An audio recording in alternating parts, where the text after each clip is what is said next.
I'm Jason Klom, and this is Comedy on Vinyl.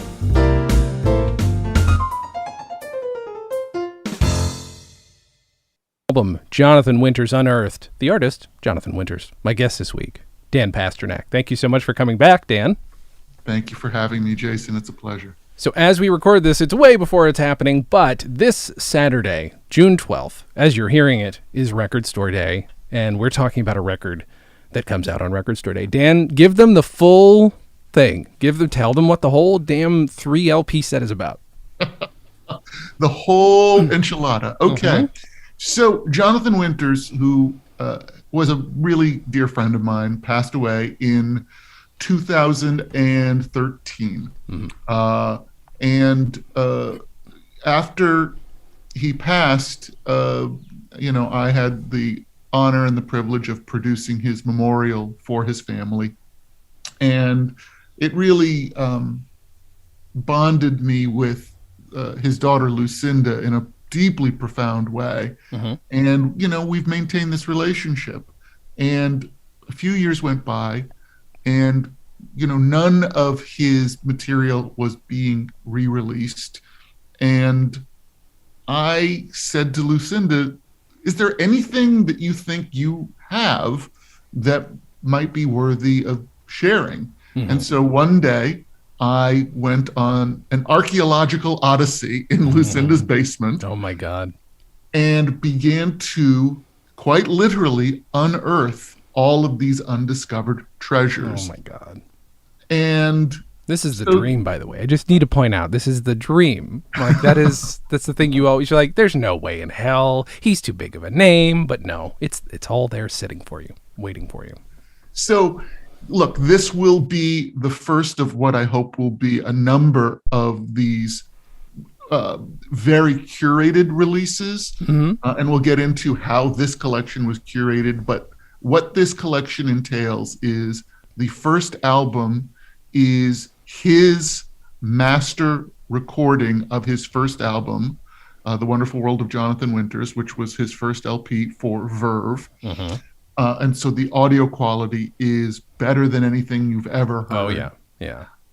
The second album is his uncut performance at the Crescendo in Hollywood, which was later edited and became his second album for Verve, Down to Earth. And then the third bonus LP in the collection is his first 45 RPM novelty single that he made for Coral Records. So the A and B side of that. 5 unreleased, never before being heard, demo acetates that he made for Verve. And then 2 audition episodes of a proposed 15-minute one-man radio series that he was thinking about doing in 1960, which was called Winter's Wonderland. Now, all of this material is from a very specific period of time, from really 58, but really focused on 59 and 60. And it's a fascinating moment, not just in comedy history, but also in Jonathan's personal history. Because, so Jonathan first got on stage in an amateur competition in 1949 at the encouragement of his new young bride, Eileen, who said that he should go down to this amateur competition at the Colonial Theater where they lived in Dayton, Ohio, because the first prize was a wristwatch, and she wanted him to go win the wristwatch. So he did. And not only did he win the wristwatch, he also got an offer to become a DJ on WING radio there in Dayton. One thing led to another. In 1953, Jonathan moved to New York and began slugging it out, getting on local television, then national television, then playing nightclubs. And Jonathan was hot. He was cooking. He became a favorite of Steve Allen on The Tonight Show, and then Jack Parr on The Tonight Show. He got his own summer replacement show the summer of 1955 on NBC, when his good pal Johnny Carson got a summer replacement show on CBS. Mm-hmm. He was a rising, hot, young comic. But all of that threatened to go away when Jonathan had a breakdown in San Francisco when he was playing the Hungry Eye in 1959. Mm-hmm. And that incident was unfortunately a very public one at a time when not a lot of people had much understanding about mental health, mental illness. And he was institutionalized not once, but twice, once in 59, and then the second time for 8 months in 61, I believe. And so his first and second albums are right in between the first and second time when he was institutionalized. He speaks about the incident quite openly on the first album. All references to his breakdown and having to go away and go to the zoo and all of the stuff that he refers to in his comedy is very deliberately excised when his second album, Down to Earth, was released. And so what this collection really is an attempt to do is contextualize these first two albums and these recordings that he made during that period when he was really grappling to hold on to his sanity and to figure out what was going on, because he was released from the first time he was diagnosed, or for the first time he was institutionalized, rather, without a diagnosis. And he had written this poem called Schizo that he just wrote in his journal.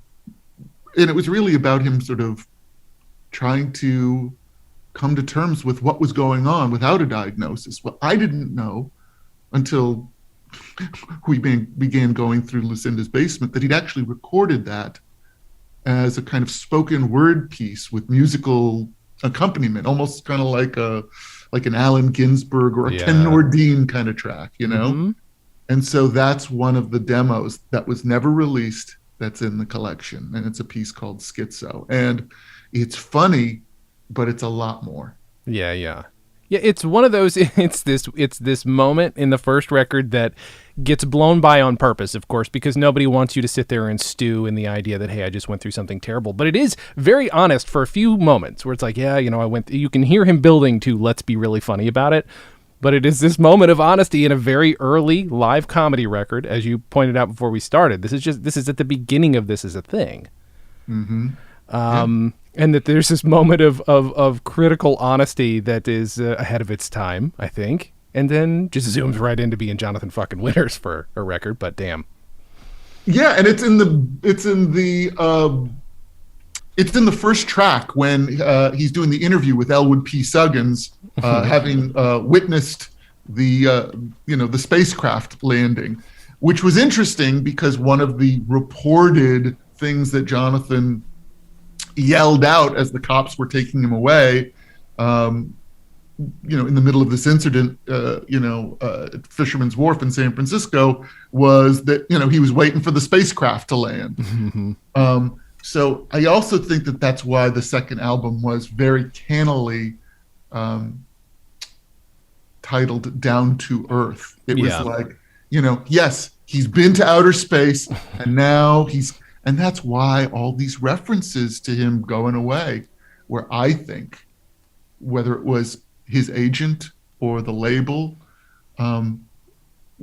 why it seemed like there was this effort being made to try and reframe Jonathan, because I'm sure there was concern, would he be able to continue working?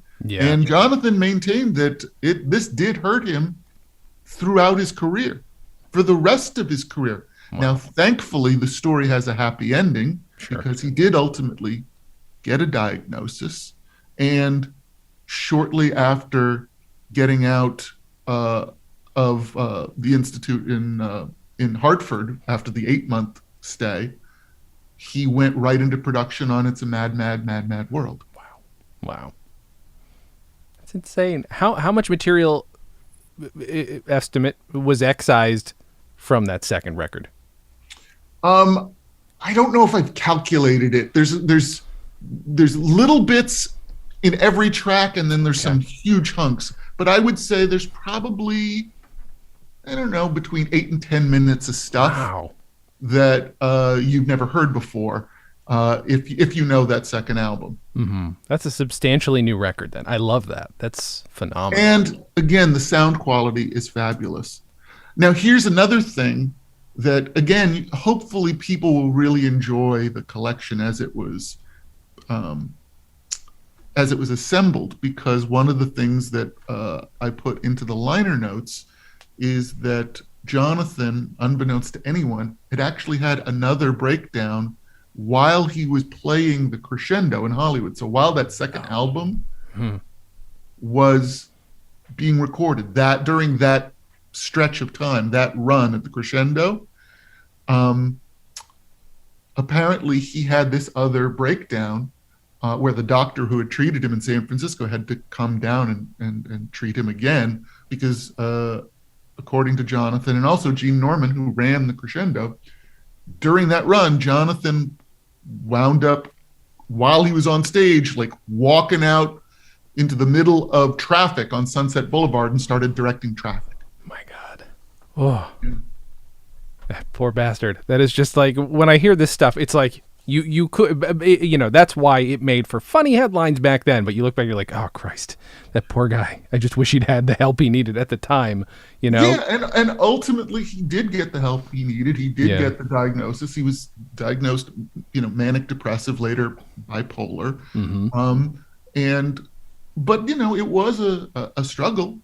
One of the things that he often talked about was during that 8-month stretch in Hartford, that they constantly, the doctors wanted to give him shock treatment.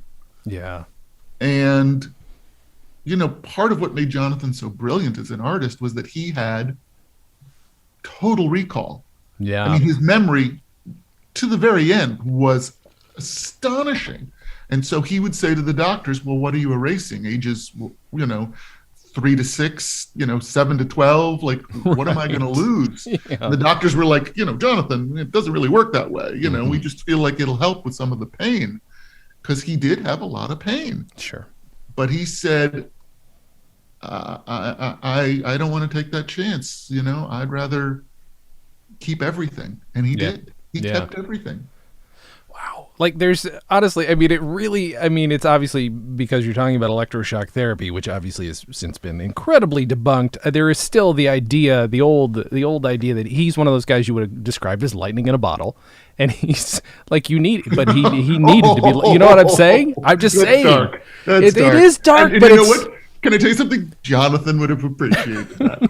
But it's a positive electricity in that bottle, and you don't want to let go of any of it, And it's all, it's not always made up of positive stuff, but good God, does he let it out in a fun way that it is just like, I don't know, re-listen. Every time I get to listen to Jonathan Winters, I'm just like, I can see where he's going. I can see how he's getting there. Obviously, I can see his huge influence on pop culture since, especially through Robin Williams, et cetera, et cetera, et cetera.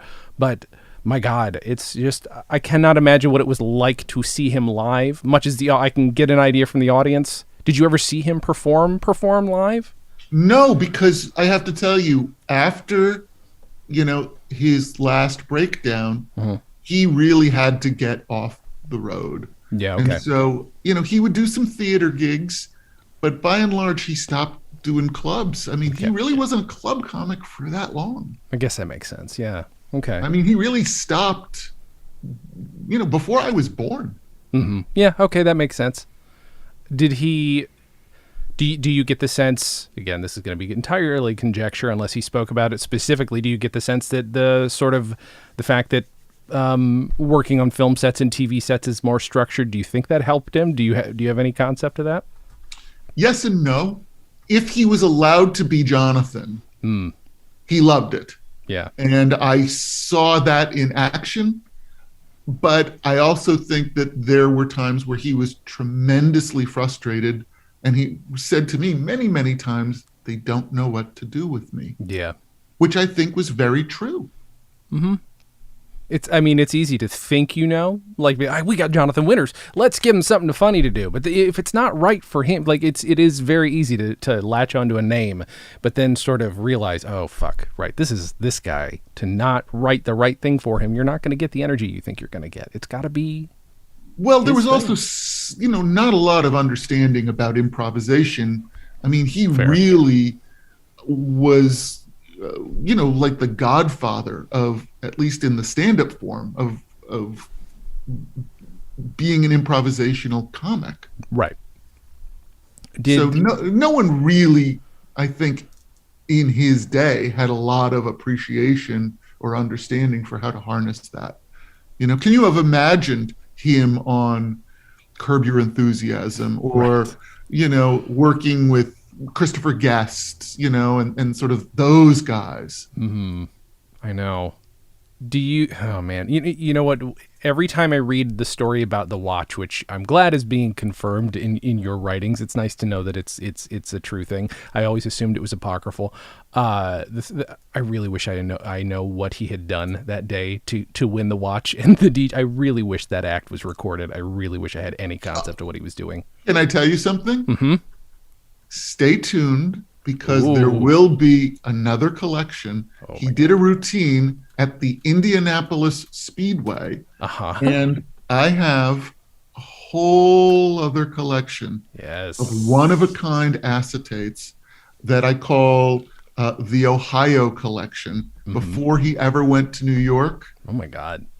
And let's just say that if people go out and purchase Jonathan Winters' Unearthed, and they like it and they want more, we got more. Yeah. I love it. That's so exciting. Good. All right. I really thought that was something that would be impossible to answer. Jesus, of course you've got the answer. Of course it comes with Dan Pasternack. Okay, let's see. Let's start here. I literally had a conversation with somebody the other day, and we were talking about you, and they're like, who the hell doesn't Dan Pasternack know? And I'm like, yeah, I know, but I want to know how you met Jonathan Winters. Okay, so I'll try and tell the short version of it, because the long version isn't terribly interesting. Okay. I met him at a number of events where I was a fan. That was all, like Paley Center kind of events. And every time I met him, I was hugely intimidated by him. His genius, there's a lore, there's a legacy around him. And also, meeting Jonathan Winters is like meeting someone that should only be in a museum.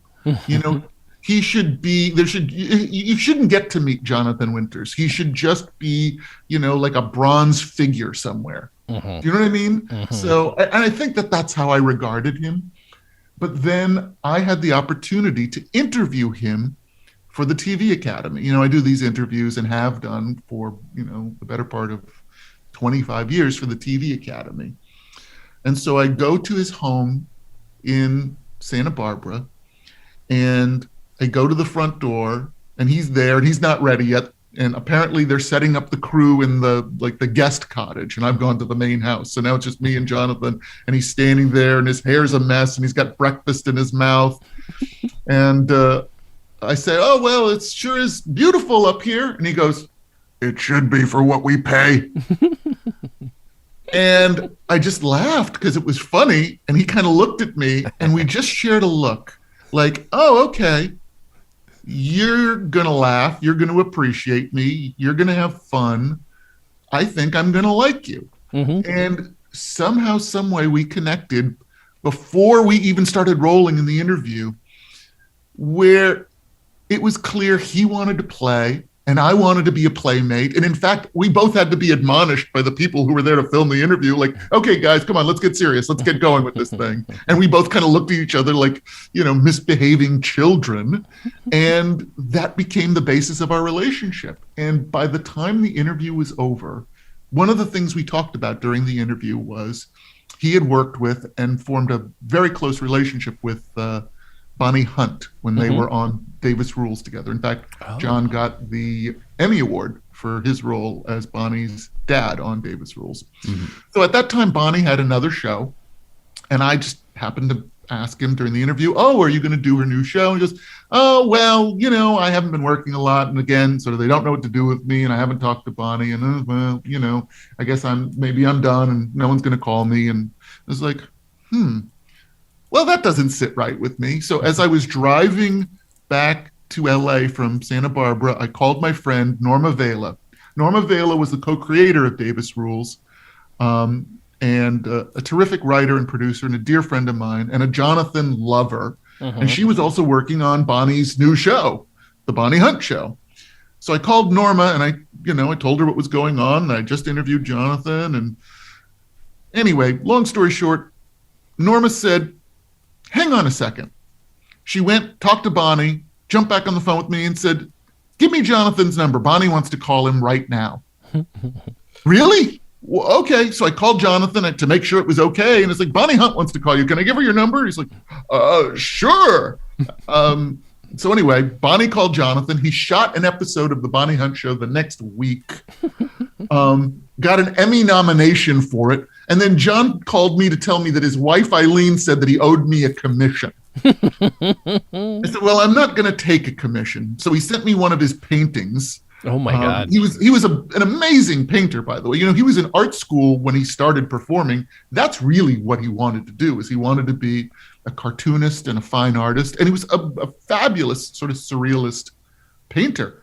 So he sent me one of his paintings, and we just started hanging out, and he would call me all the time. He would say, "Dan, you got to come up to Santa Barbara. There's nobody to play with up here." I was like, "Oh, okay." And literally, I would go and have a play date with Jonathan Winters. And from that point on, we were like family. And it just occurred to me that he needed people to play with. So I started bringing other comedians up to play with him. My friend John McDonnell and Paul Provenza, and we were talking about Rick Overton. And then I would start putting him together with people. Once Jonathan and I were having lunch, and I would always ask him, "Who are you seeing that you think is funny?" And he said, "There's this new kid in late night. If you haven't seen him, you should really watch him. We think he's terrific. Jimmy Kimmel. Have you?" Well, Jimmy Kimmel is like one of my 4 closest friends. Like, I hired Jimmy for his first TV job when he was Jimmy the Sports Guy on K-Rock Radio. Love it. So I could not dial Jimmy's number fast enough. Now, I happened to know at that time that Jimmy was on vacation in Mexico, but I thought Jonathan will leave a funny message and it'll blow his mind. So I dialed Jimmy's number, and he answered. I guess he was playing his phone. He was playing Scrabble on his phone in Mexico. And I said, "Oh, Jimmy, I've got someone who wants to talk to you." And I just threw the phone at Jonathan, and Jonathan always did this. He would just launch into a character. So he said that he was a film producer and he had $400,000 and he wanted to pay Jimmy to play a kid in a movie. I mean, just like he's just doing a bit. Yeah, and then he starts doing an impression of Guillermo from Jimmy's show. Finally, Jonathan tells Jimmy who he is. They have a whole conversation. Jonathan hands me back the phone. Jimmy says, "Pasternack, if this is a prank, I will never stop getting you back for it." As it turned out, not only was Jimmy's family all huge Jonathan Winters fans, Jimmy's dad was such a huge Jonathan Winters fan. Jimmy's younger brother, Jonathan, was named for Jonathan Winters. I didn't know that. So John wound up going on Jimmy's show. So I just had this whole life where I got to put Jonathan together with Chelsea Peretti. We shot a video, with Chelsea Peretti when I was at Super Deluxe, where they got to do a bit together. I mean, he got to do, the Green Room with Provenza. I got to put him together with Robert Klein. Klein always said that his 2 greatest influences were Lenny Bruce and Jonathan Winters. And I got to, play matchmaker so they could have a friendship. So I got to be this conduit between Jonathan and a lot of people in comedy, where he got to have all these new playmates. And that was like one of the great joys of my life. Yeah. That's the way to, use your influence. That's as far as I'm concerned. I have, I'll say I have very little through this podcast, but every once in a while I get to introduce somebody to a hero, and it's the best feeling. Well, I always said Jonathan was a gift, and he was a gift that was meant to be shared. Yeah, of course, and he obviously wanted to be. There's never been anybody who's painted him as anything to me or in public, but kind of this. Like the nicest attention seeker, like the sweetest attention seeker, like a guy who wanted to entertain, and as you say, play, that might be the best word for it, but a guy who just really wanted to just fucking bring that energy. He had to get it out somehow, but you need an audience. Do you want to hear the best Jonathan Winters story ever? Please, of course I do. One of our great comedy heroes, one of mine, and I know one of yours, when he was 8 years old, ran into Jonathan, I believe in a candy store in Beverly Hills, where Jonathan was quite literally a kid at a candy store entertaining people, because you get 3 people around Jonathan and that's an audience. So he is playing, he's doing bits, he's having a great time. And this little 8-year-old boy stood there in awe because he was a fan, walked up to him and said, "I want to take you home with me." And Jonathan said, "Okay." He walks this little boy home. The little boy runs into his house. "Mama, Mama, look what followed me home." His mom's thinking a dog, a cat. No, it's a Jonathan Winters. Jonathan goes into the house. This little boy's mother makes them snacks. Jonathan entertains them for hours, makes them laugh. They all have a wonderful time. He leaves. That little boy was Albert Brooks. Holy shit. Oh my God. Wow. That's remarkable. And is adorable. That not the best story ever? Jesus, that's so good. That's the only time that a story like that's ever ended well, by the way.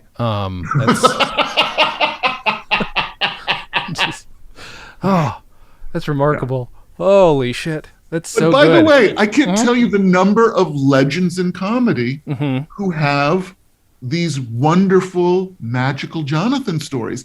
I didn't know until I interviewed Billy Crystal for the TV Academy that Billy had stories like that about Jonathan. And in fact, I got a number of people to write their recollections, their feelings, their remembrances of Jonathan as sort of, bonus liner notes in addition to everything that I wrote for the collection. So the collection also includes these kinds of personal stories from Kimmel and from Billy Crystal and Carol Burnett. Wow. That's so good. Yeah. So how quick did it take into digging into this stuff in the basement? This is just hurting my brain. That you realized you had gold on your hands. Like, how quickly did you know that there was some shit in there that was important? Immediately. Yeah. Immediately. Yeah. I mean, look, we had to sort through a lot of things where it's like, oh, this probably doesn't belong in the collection. Oh, this is a different thing. I mean, but look, every time I put a new reel-to-reel tape into the deck or a new cassette or I put an acetate on the turntable, I mean, it was like, another discovery. It's just like, what pile does it belong in? It was really a matter of sorting through everything and determining a sort of a frame, a shape for this collection, because I wanted it to not only be a way to introduce or reintroduce Jonathan, but to also, like I say, tell a story. So this collection tells a very specific story in my mind. Do you have any, this is an annoying technical question, and like, how the hell did he have his own master? Was this common? How did he have his own master? I don't know. I don't know. I mean, I don't know if he just requested it from the label. Yeah. He had a very good relationship with Verve. That's a whole interesting story, by the way. So that Verve is really one of the first prestige comedy labels that was doing live comedy albums. But it was primarily a jazz label. Right. Norman Granz had really pioneered recording live jazz with his Jazz at the Philharmonic albums. And he was, I think at the time, managing Ella Fitzgerald when he started Verve Records. But what was obvious was that he understood that the benefit, the necessity of recording jazz live in front of an audience was because of the improvisational nature of the art form. You were capturing something that had never happened before and would never happen again, and could only happen with those players that were performing in front of people. Mm-hmm. And those were the comedians he sought out. So the very first comedian he signed was Mort Saul, who worked, obviously very topically, but also very extemporaneously. I mean, famously would go on stage with a newspaper, and he would riff on what was in the paper. And Mort, who still with us, God bless him to this day, has shared with me that, he really always thought of himself as a jazz comic and was responsible for turning Norman on to the next two comedians he would sign, Shelley Berman, sure, and Jonathan Winters.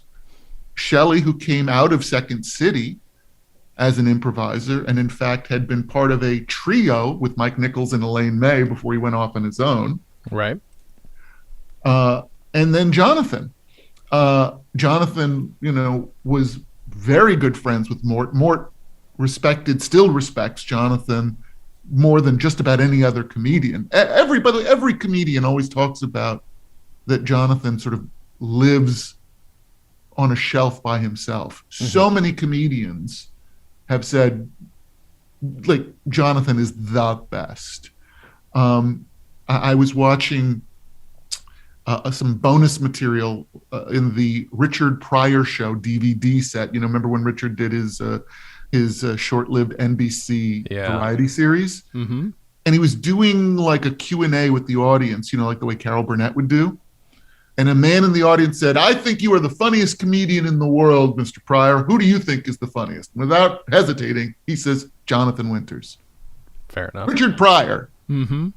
So Jonathan just had this kind of esteem. And the first three comedians in this very new art form of the live comedy album on Verve were Mort, Shelley, and Jonathan.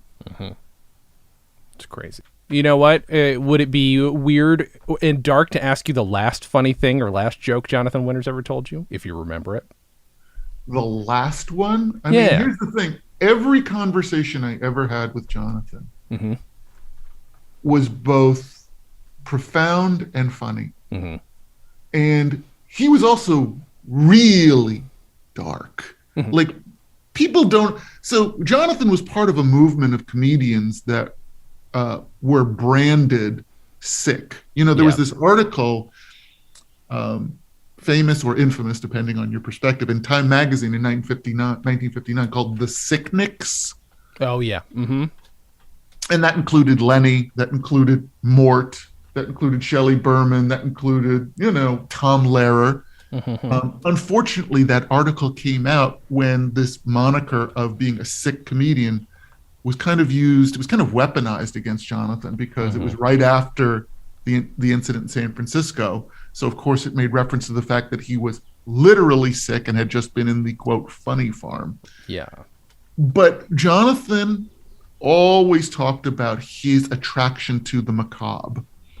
So when you say the last funny thing, I'll tell you one of the things he talked about a lot when he sort of knew, he was in failing health in the last couple of years of his life.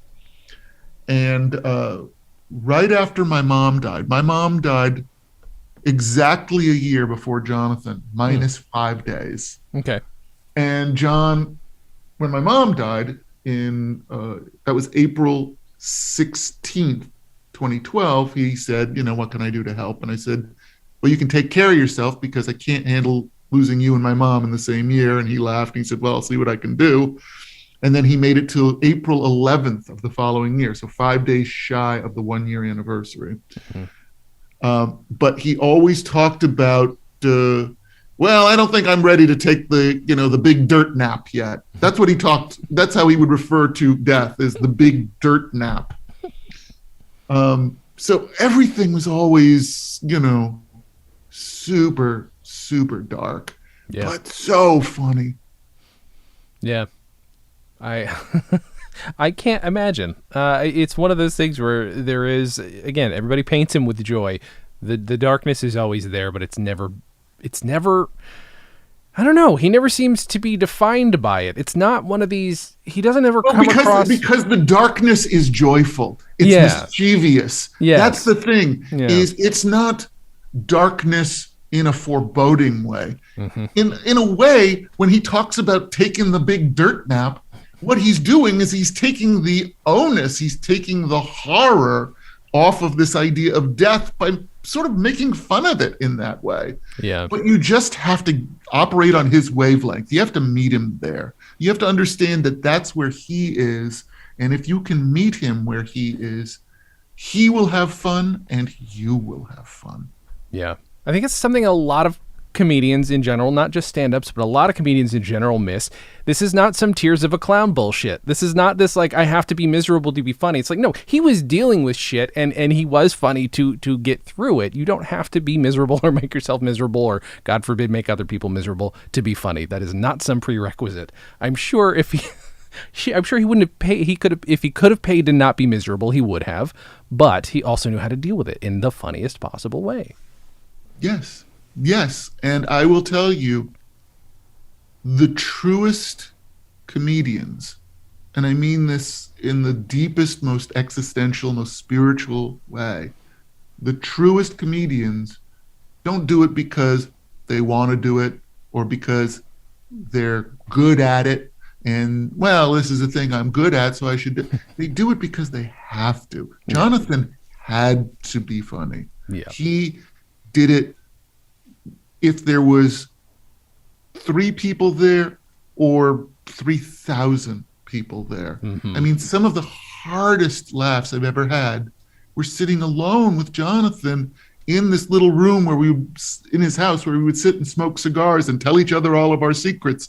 And he would just roll. And we would get on the phone. I will tell you, most conversations with Jonathan didn't start with, "Hi, Dan. Hi, John." He would call me in a character, or I would call him in a character, and we would just go until one of us broke. And by one of us, I meant me, because I always broke. Every once in a while, I could get him to laugh, and oh my God, getting Jonathan Winters to laugh it's like a finger from God touches your head. It just is, it's an amazing feeling. Is getting a Jonathan laugh. Oh my God, I can only imagine. And it's not like he didn't enjoy laughing. It's just that he was so in the moment of anything that he was just like cooking. Like, what's next? What's next? What's next? You know, he was fun. He was a good time. Yeah. Do you get any kind of a sense of, again, I'm glad that you know about what the early act was, but he's not trained as a comic. Do you think the radio helped him tweak it into an act? Or, I mean, I don't know. Like, do you have a concept of his evolution as a comic? Absolutely. So Jonathan actually started doing a lot of impressions. He could have been the greatest impressionist of all time. And every once in a while, he would do one. I've seen, like, on old appearances on the Parr Show where he would do Bing Crosby. Or there's a famous one where this is when Kennedy was still alive, and he did a dead-on Kennedy. I mean, like, forget Von Meter. Yeah. Jonathan Winters did the best Kennedy. Amazing. And in fact, Jack Parr tells the story of when Jonathan called him as Kennedy, and Jack Parr thought for like 20 minutes that he was talking to the president. Jesus Christ.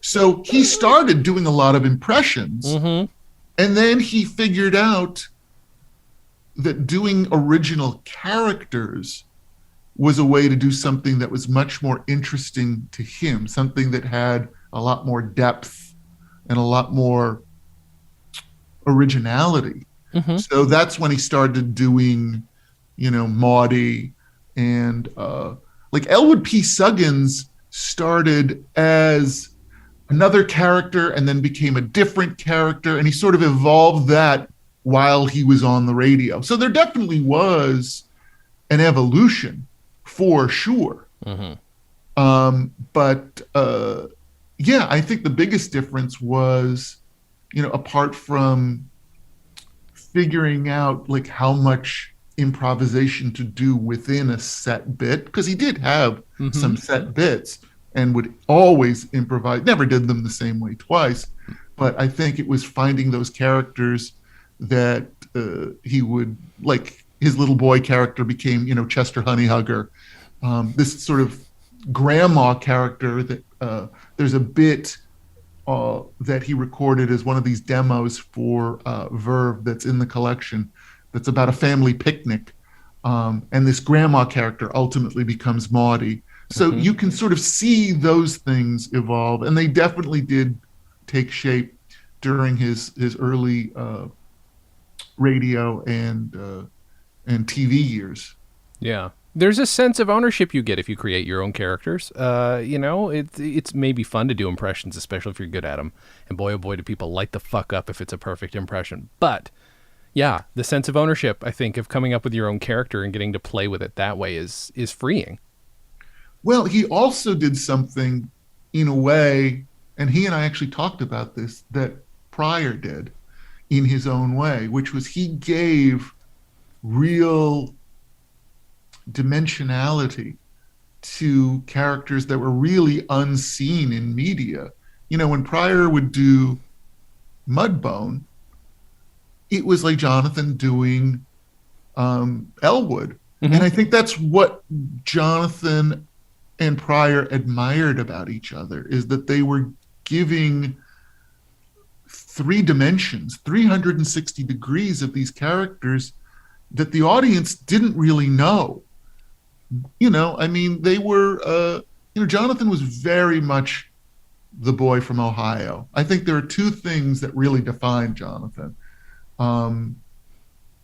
in terms of his origin story.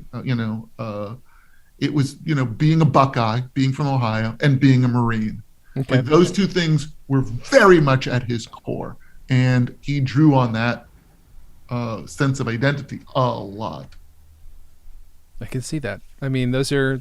I mean, one is life originating. One is massively life changing. No matter how you slice it. Yeah. Okay, that makes sense. Do you, on this 3 album thing that you, thank goodness, put together, is there a favorite bit among the new stuff? Wow.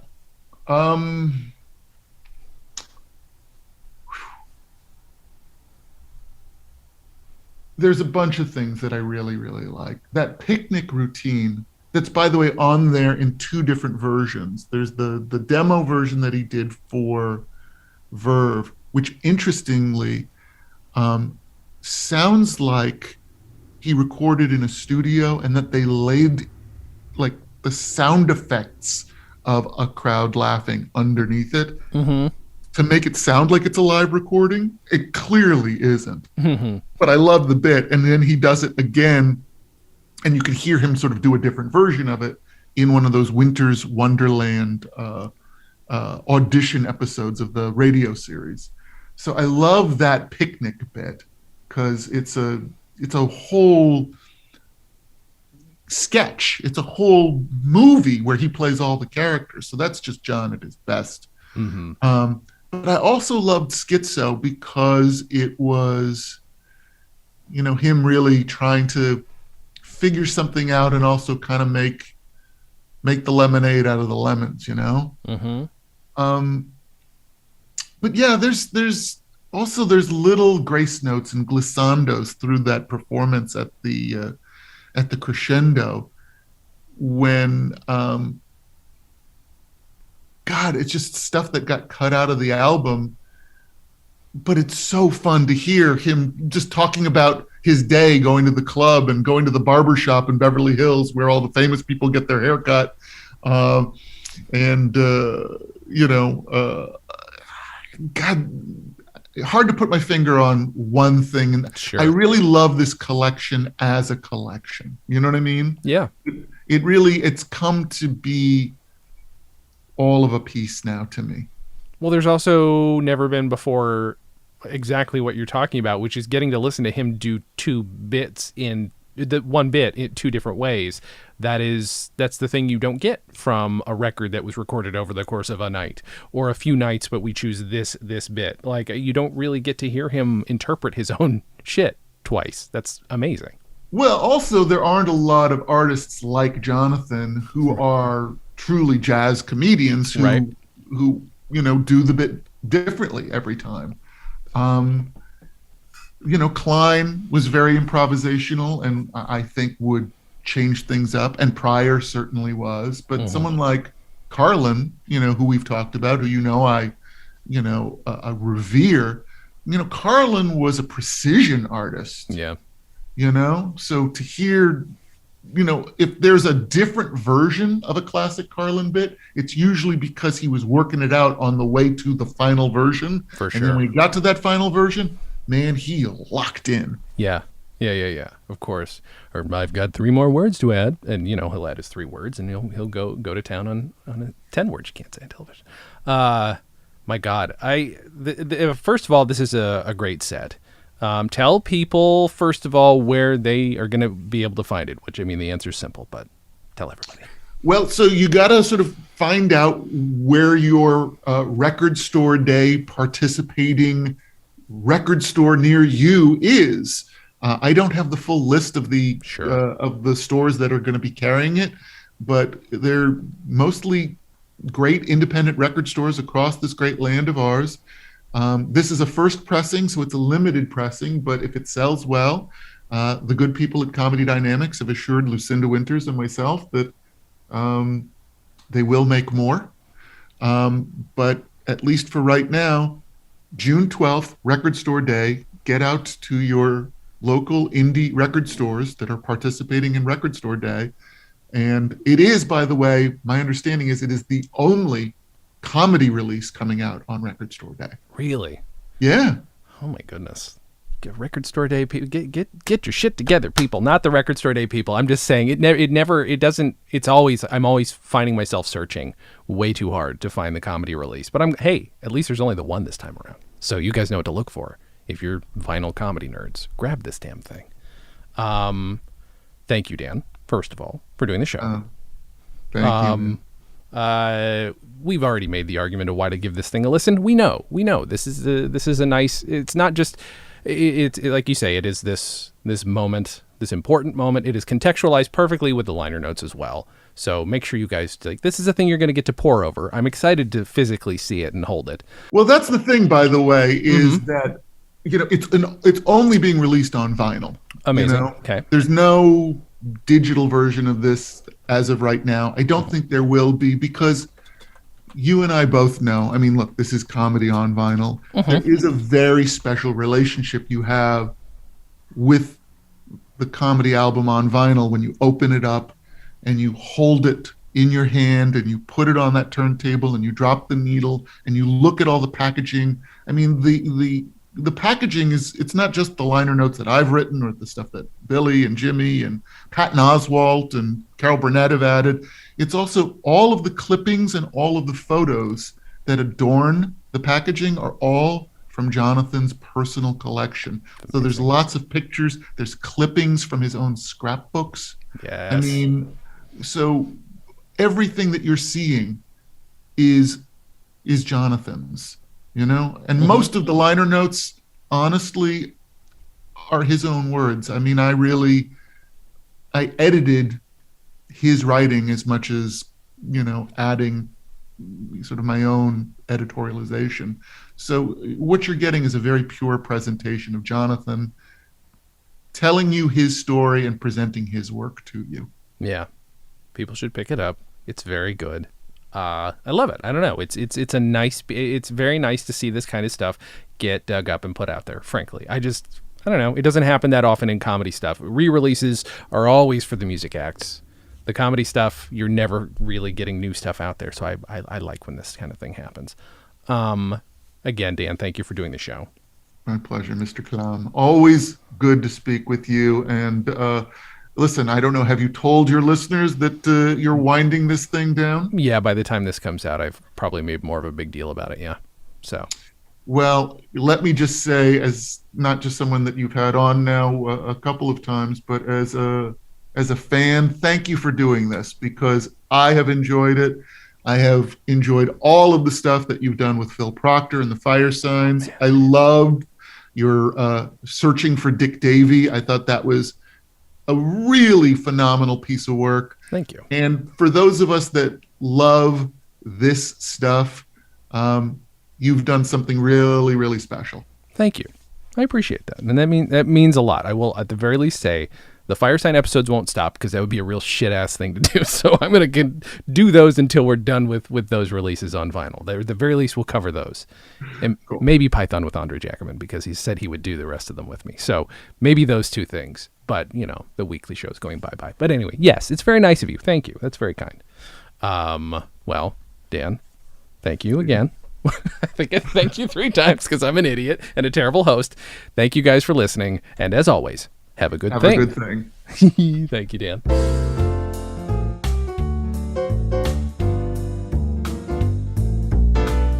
Comedy on Vinyl is a production of StolenDress Entertainment. It is produced by Mike Warden and is hosted and edited by Jason Klom. Our theme song was composed and performed by Richard Levinson. You can email us at podcast@comedyonvinyl.com. You can also send snail mail to StolenDress Entertainment, P.O. Box 805, Burbank, California, 91503. Subscribe to Comedy on Vinyl on Apple Podcasts, Google Podcasts, and anywhere else you can find podcasts. Give us a 5-star rating and write us a review. It helps. You can find us on Facebook, Twitter, and Instagram at Comedy on Vinyl, or find everything in one place at comedyonvinyl.com. A major portion of Comedy on Vinyl has been underwritten by Stand Up Records. Please visit standuprecords.com for all your comedy needs, and tune in to the new Stand Up Records channel available on the Roku, where you can also find select episodes of this podcast. Visit StolenDress.com to listen to our other podcasts, watch videos, and imbibe freely of our multimedia content going back 15 plus years.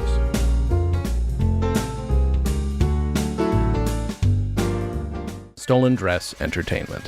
Hey, it's my turn.